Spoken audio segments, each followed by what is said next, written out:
तर नाशिक मुंबई आग्रा महामार्गावरील जिंदाल कंपनीला क्लोजर नोटीस देण्यात आली आहे।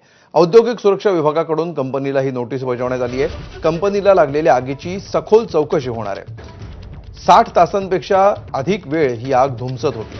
क्लोजर नोटीस बजावल्यामुळे कंपनीचा वीज आणि पाणी पुरवठा खंडित करण्यात आलाय। या सगळ्याचा आढावा घेतलाय आमच्या प्रतिनिधीने। जिंदाल कंपनीला लागलेली आग आटोक्यात आणण्यात यंत्रणांना यश आलं असलं तरी देखील अद्यापही आग ही पूर्णपणे नियंत्रणात आलेली नाहीये। आगीची धग कायम आहे। आग काही प्रमाणामध्ये आतमध्ये धुमसतच असल्याचं या धुरावरून आपल्याला बघायला मिळते। मात्र आता खऱ्या अर्थानं या कंपनीच्या कारभाराची चौकशी सुरू होणार आहे।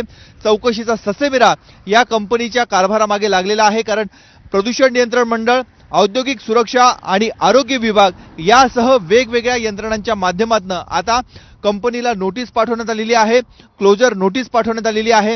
याचा अर्थ असा की जोपर्यंत कंपनीच्या माध्यमातून सर्व खुलासे केले जात नाही, सुरक्षेच्या उपाययोजनांबाबत सर्व खरी माहिती दिली जात नाही, तोपर्यंत कंपनीचं उत्पादन हे थांबवण्यात आलेलं आहे। एकूणच कंपनीने आता स्थैर्यता प्रमाणपत्र द्यावं, स्ट्रक्चरल ऑडिट द्यावं, इलेक्ट्रिकल ऑडिट करावं आणि त्यानंतरच कामाला सुरुवात करावी। आणि आता गेल्या काही तासांमध्ये ही आग धुमसत होती, त्यामुळे कंपनीचा अनेक भाग हा कमकुवत झालेला आहे।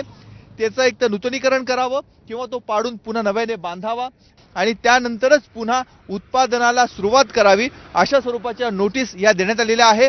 प्रदूषण नियंत्रण मंडळाने दिलेल्या नोटीसमध्ये देखील हेच म्हटलेलं आहे, औद्योगिक सुरक्षा आणि आरोग्य विभागाचं प्रमाणपत्र कंपनीला पाहिजे असेल तर सर्व नियमानुसारच कामकाज करावं लागेल। त्यामुळे कंपनीने आजवर केलेल्या बेजबाबदारपणाचा, हलगर्जीपणाचा फटका यंत्रणांना, इथल्या कामगारांना देखील बसल्याचं निदर्शनास येत आहे आणि म्हणूनच आता कंपनीवर कारवाईला देखील सुरुवात झाली आहे। कॅमेरामन मयूर वारगेजेसह मुकुल कुलकर्णी, एबीपी माझा, नाशिक।